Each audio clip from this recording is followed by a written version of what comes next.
E já de volta, obrigado pelo carinho, é bom demais receber você, é bom demais saber que nós estamos aí na sua casa fazendo a diferença, levando formação e informação.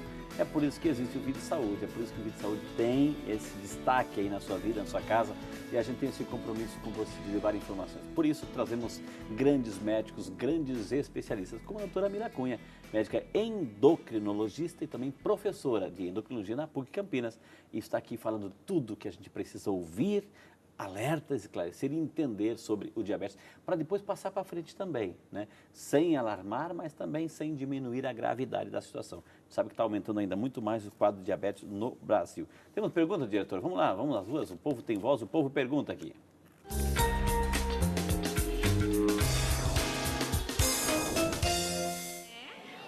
Meu nome é Maria das Graças, eu queria saber se a insulina engorda.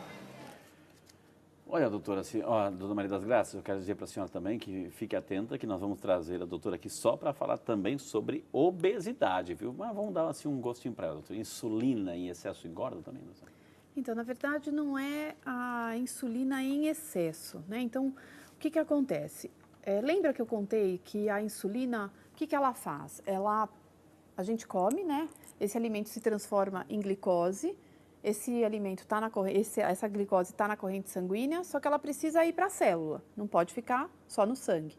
Então, quem faz essa ponte é a insulina. Quem regula essa taxa, né? Quem tira a glicose do vaso e coloca dentro da célula é a insulina. Quando você come demais e você precisa melhorar a taxa da glicemia, o que acontece? O médico precisa aumentar a dose da insulina. E aí você vai, toda essa glicose que está na corrente sanguínea, o que ela vai fazer? Vai ser estocada, né? Se a gente não gasta. Ou seja, a gente ganha peso por conta disso. Então, o que precisa? Se alimentar adequadamente, fazer exercício físico, né? Ter essa vida saudável. Provavelmente você não vai ganhar peso. Mas a insulina, né? Se a gente faz isso desse jeito descontrolado, só tentando melhorar a glicemia, sem controlar a alimentação, você pode sim ganhar peso. Ô, doutora, a gente sabe ali que o órgão responsável, né, quando a gente fala assunto de diabetes, enfim, glicemias, etc., é o pâncreas, né? Ele que vai produzir insulina, enfim, que vai para a corrente sanguínea e vai regular assim, a taxa de açúcar que entra ou não na célula. Agora, o que acontece se tem um problema no pâncreas? Por exemplo, assim, uma pancreatite ou até mesmo uma doença mais grave no pâncreas, um câncer, por exemplo. E aí ele vai deixar de produzir mesmo a insulina? E daí? Vai deixar. Aí é como se fosse um paciente com diabetes tipo 1. Né? Você tem um diabetes por essa outra causa. Ele não entra nem na classificação do 1 ou do 2. Mas é uma doença do pâncreas. Fonte, né? Exatamente. E provavelmente o tratamento é a insulina. Para o resto da vida vai ter que ir, Para o resto da vida, a insulina. A doutora, a Tânia Porto, obrigado Tânia, Deus te abençoe, ela é de Candibá, na Bahia, obrigado, Deus te abençoe. Ela gostaria de saber da doutora como estão as pesquisas para a cura da diabetes, doutora, a Tânia. Então, as pesquisas para o diabetes tipo 1 estão acontecendo, né? Só que a gente ainda não tem uma notícia de quando a gente vai conseguir usar esse tratamento. Ainda está em fase de pesquisa e o que eles falam para a gente, esses pesquisadores, é ao redor de 10 anos, tá? Para a gente ter alguma resposta. Porque ainda o tratamento é muito mais, tem um risco muito maior para a vida do paciente do que o próprio tratamento. Para o diabetes tipo 2, também a gente não tem muito boas notícias, né? A única notícia, eu acho que tem algumas medicações bem modernas, avançadas, né? E o resultado da cirurgia bariátrica no paciente com diabetes tipo 2. São resultados muito bons. Porque ele vai perder peso, etc., vai se controlar, a questão da alimentação, como é que é? Não. Os pacientes obesos, né, diabéticos, que foram submetidos à cirurgia bariátrica, eles, antes de melhorar o peso, o diabetes já melhora. Né? Isso acontece porque, pelo procedimento cirúrgico, a gente consegue estimular o pâncreas a produzir mais insulina. Então, a resposta ao tratamento com a cirurgia bariátrica é muito bom. Gente, olha que interessante. A gente vira e mexe, os doutores especialistas que vêm aqui falam da alimentação, importantíssima, qualidade de vida, exercício. Né? A gente tem que conscientizar da necessidade de se fazer exercício, cuidamos bem de um carro, cuidamos bem de um imóvel, cuidamos bem, daquele valor, enfim, mas a nossa máquina, do nosso corpo, a gente descuida e muito, viu? E está aqui a chave da nossa longevidade ou não. É isso, doutora? É isso. Doutora, aqui, ó. Frei, sua bênção, deixa eu ver aqui, a nossa amiga Vanessa, a Vanessa que é de Timbaúba, lá em Pernambuco. Obrigado, Vanessa Souza. Sua bênção, Frei. Eu fiz um exame chamado insulina de jejum 15 dias atrás e o resultado foi 12,9. O valor de referência que vem junto ao resultado são 2,6 a 24,9, né? Porém, minha médica disse que o resultado deu muito alto e estou pré-diabética. Minha glicemia deu 89 mg. Estou realmente pré-diabética? 89 ela tem que festejar, né, doutora? Né? É a nossa amiga Vanessa, doutora. Vanessa, o que a gente calcula, né, a insulina basal e a glicemia de jejum, a gente faz uma conta e a gente consegue estabelecer aí um índice, chama índice de Roma, para ver o quanto que você tem uma resistência à ação da insulina.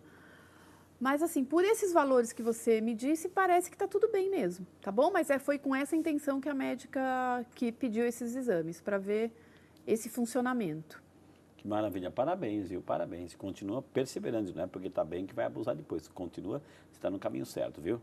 A Tarcisa Paulino Cono, de Presidente Bernardes, São Paulo. Obrigado, dona Tarcisa.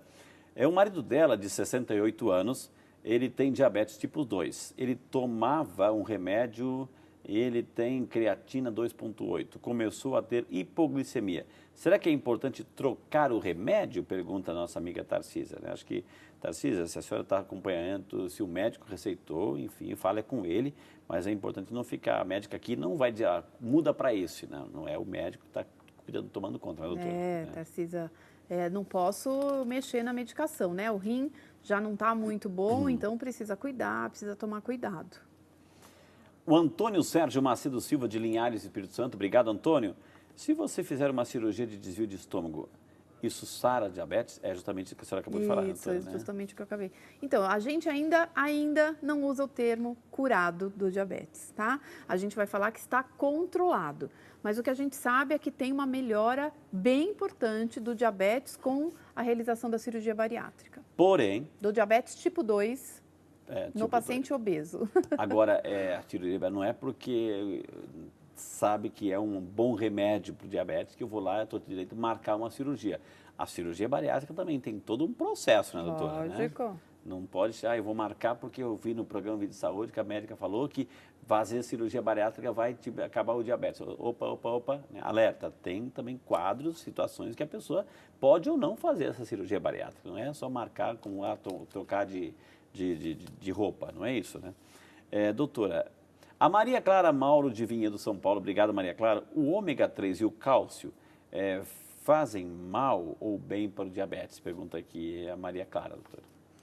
Não, Maria Clara, a gente ainda não tem nenhum trabalho ou nenhuma evidência científica para usar isso para o controle. Tem uso para outras coisas, mas para o diabetes, não.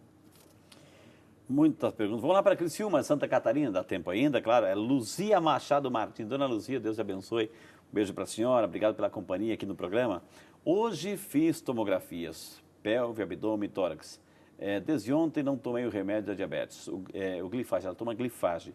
E a gente fala o nome do remédio aqui para a doutora saber, para dar uma resposta mais completa. Não é que a gente esteja, né, fazendo propaganda desse ou daquele, ou incentivando você comprar ou não, porque está dando certo para um, de repente pode não dar certo para outro.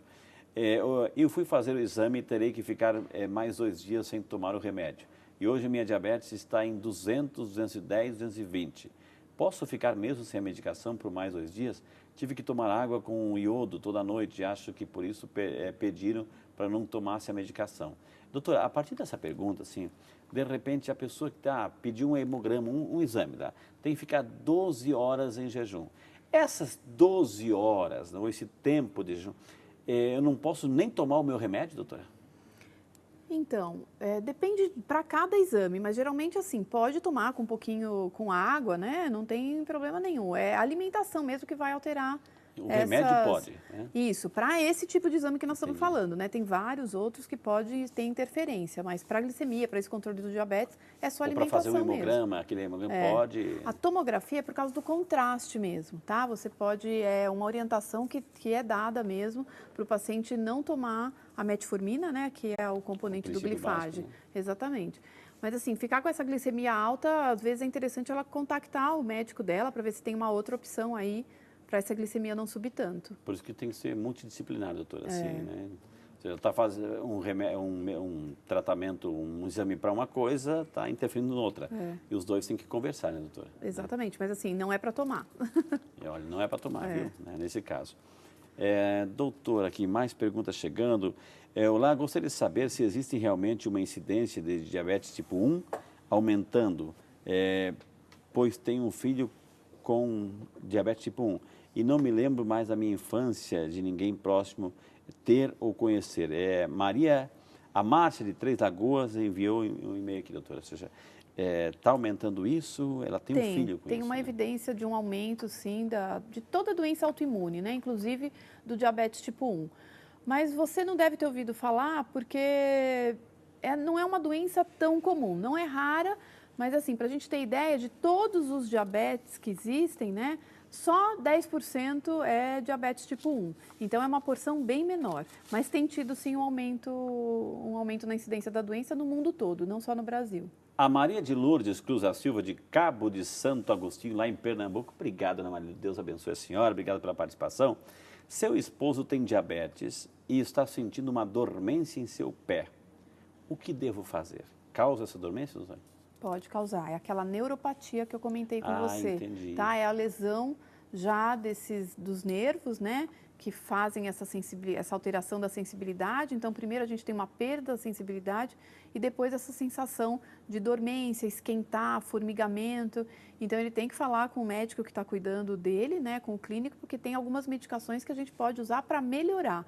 Dificilmente a gente reverte totalmente, mas consegue melhorar a qualidade de vida desse paciente. O que ele tem que fazer, doutora? Massagem no pé, buscar remédio? Ele tem que consultar o médico para ser prescrita uma medicação para melhora dessa sensibilidade. Essa dormência não significa que está prejudicando a irrigação, etc. Pode ser alguma coisa assim? Pode estar associado, sim. Então, tem que tomar cuidado com os pés, né, com o sapato que está usando, no cortar a unha, né, não ferir a unha, tomar cuidado de não estar indo em profissionais que ficam, às vezes, mexendo, então tem que tomar cuidado, sim, com os pés. Bastante cuidado. Doutora, a Anair Maria Vilela dos Santos de Machado, Minas Gerais. Obrigado, Anair. Quando a diabetes sobe e abaixa o tempo todo, por que isso acontece? Tem outra pergunta também nesse sentido, doutora. Muita gente perguntando assim sobre essa variação, por exemplo, aqui. Deixa eu ver onde estava outra pergunta aqui. Aqui. É a Maria Aparecida Salgado de Campinas, também nessa linha. Sua bênção, Frei, Deus abençoe, Dona Maria. Por que a diabetes varia muito? Há dias que está muito baixa e outros estão muito alta. Quando está baixa, é melhor ou é prejudicial à saúde? Pois percebi que quando está baixa, tenho muitos problemas com a pressão e fraqueza. Então, essa variação. Existe essa variação, doutora? Existe. Então, primeiramente, o diabetes é uma doença difícil, tá? Tem alguns pacientes que podem ter, sim, o que a gente chama de uma variabilidade glicêmica. Esse sobe e desce, que a gente também não gosta, não é um tratamento adequado. Tem várias razões para isso acontecer, tá? Então, isso o médico tem que saber e tem que tomar algumas medidas, né? Mas alguns cuidados que você pode ter, qual que é? Tomar a medicação bem no horário correto, né? Não atrasar a medicação ou tomar o remédio e não se alimentar, ou usar a insulina em doses que não foram prescritas. Então, tem que tomar bastante cuidado. A hipoglicemia, ela pode ser uma situação grave também e até um risco de morte. Então, tem que tomar cuidado, né? E a sensação é essa mesmo, de fraqueza, de mal-estar, de não conseguir ficar em pé. E é uma situação séria e o médico precisa adequar o tratamento a essas queixas que o paciente tem. A Lourdes Aparecida Silva, de Embu-Guaçu, São Paulo. Obrigado, Dona Lourdes. Deus abençoe a senhora. Sua bênção, Frei. Deus abençoe. A diabetes é hereditária? pois adquiri a diabetes após os 40 anos e na minha família ninguém possui a doença. É hereditária? Pergunta aí. Já respondeu, mas para quem está chegando agora, para ter certeza da resposta. Então, assim, o diabetes tipo 2, ele é causado por vários genes. A gente chama que é uma doença poligênica, tá? Pode ser, então, com certeza, você adquiriu genes, né, dos seus familiares que te deram essa condição de desenvolver o diabetes. O que pode ter acontecido com os seus pais, né, esses familiares, é que não tiveram uma qualidade de vida que desenvolveu diabetes, ou seja, não engordaram, não eram sedentários, comiam de uma maneira adequada e o diabetes não desenvolveu. E esse modo de viver, um modo de vida não saudável, fez com que essa doença acontecesse em você. Então, é uma doença que tem esse aspecto hereditário, sim, mas não é uma ligação direta, né? Não é uma ligação de 100%. Mas pode... Não é condicionante, né, doutora? Não é... Nesse sentido, né? Nesse sentido, exatamente. Doutora, aqui mais perguntas. Vamos lá para Itamaraju, na Bahia. Olha, o Brasil inteiro participando. É por isso que a gente gosta tanto do Vídeo de Saúde. Frei Bon, Deus abençoe. Aqui está pedindo bênção, Deus abençoe. O programa está bom demais, está dizendo ela. Minha mãe vai fazer 88 anos. E tem diabetes e gostaria de saber quais as melhores frutas e verduras para ela. Está proibida de comer carne vermelha, né? Obrigada. É a Rosinete Espinacé de Itamaraju, na Bahia. Um beijo aí para vocês. Parabéns à sua mãezinha, vai fazer 88 anos, dia 23 de novembro. Que Deus abençoe. E daí, doutora? Acho que as verduras não tem muita restrição, não. Acho que ela pode comer todo bastante, tipo. Provavelmente essa restrição à carne vermelha é por conta do rim dela, acredito eu. E quanto às frutas, tem que evitar aquelas que a gente falou, né? Que são frutas com esse índice glicêmico bem importante, né? A manga, o caqui, as uvas, isso pode alterar a glicemia. Se for comer, tem que comer pouquinho. Laranja, mexerica também aumentam bastante a glicemia. Cada vez mais reduzindo o número de frutas boas. Não, são todas boas. São todas boas. São todas boas, mas podem aumentar. Depende do quadro que você se encontra. Né? Exatamente. Osni Ricardo Pio, de Campinas, São Paulo. Obrigado, seu Osni. Obrigado pela participação. A esposa do seu Osni tem diabetes. Ela toma remédio por diabetes 2 vezes ao dia. Como a diabetes dela está abaixando muito, estamos dando apenas 1 vez o remédio ao dia. Gostaria de saber se isso está correto. Se está correto, seu Osni, se foi o médico que falou. Né? Se ele falou que é para baixar, reduzir, está corretíssimo. Né? Agora, por conta própria, eis a resposta. O único jeito da gente saber se está um exagero da medicação, né? Se a medicação está sendo mais prejudicial do que benéfica, é realmente com os exames. E não é só com a taxazinha da pontinha de dedo, isso que tem que tomar cuidado. Tem algumas medicações que elas fazem efeito a cada 12 horas, que depois você vai ficar sem o efeito do remédio. Então, se não foi o médico que prescreveu 1 vez ao dia, você pode retornar e conversar com ele na próxima consulta, né? Porque manipular a medicação sem o médico saber, provavelmente vai dar errado. Por isso, pode ter complicação, pode estar camuflando, pode ser um índice daquele da gotinha do dedinho, do sanguinho, enfim, que é só indicativo, mas não é a realidade plena da situação. Não é isso, doutora? Exatamente. Tudo isso eu estou aprendendo aqui no Vídeo de Saúde, tudo isso eu estou aprendendo aqui. Doutor, o povo pergunta aqui no Vídeo de Saúde.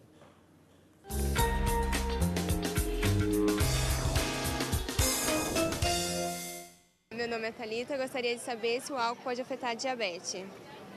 Existe um bom casamento, doutor, entre álcool e diabetes? Acho que não existe, né? Acho que... O álcool não tem casamento com ninguém, não né? tem Não dá casamento certo com ninguém. Né? A não ser, dizem aí, né, uma taxa de vinho protege Coração, aí de algumas enfim, doenças cardiológicas. Mas assim, sobre estudos ainda. Acho que tem que tomar cuidado.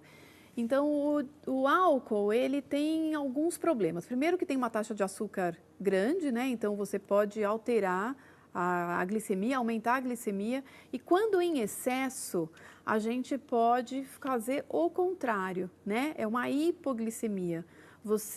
O álcool, ele atrapalha o fígado a produzir o açúcar que a gente tem dentro da gente guardado para situações especiais. Aquela reserva boa. Aquela reserva boa. Então, às vezes, com excesso do álcool, você inibe essa ação no fígado e você pode ter hipoglicemia, né? Então, é comum até a gente quando a pessoa exagera no álcool, que tem hipoglicemia, que tem que ir para o hospital e tudo isso. E isso pode até ocorrer de um jeito mais grave no paciente com diabetes. Então, álcool e diabetes, acho que não combina. Doutora, eu vou chamar um intervalo. Na sequência, eu quero perguntar para a senhora se é hiperglicemia, se é o mesmo que diabetes, e hipoglicemia, né? Vamos entender um pouquinho sobre isso dentro desse quadro de diabetes, para ver se eu tenho que levar sempre uma balinha na bolsa quando estou com um quadro de hipoglicemia. Isso e muito mais, sua pergunta, sua participação no próximo bloco do Vídeo de Saúde, que é seu, é claro. Volta já só para você.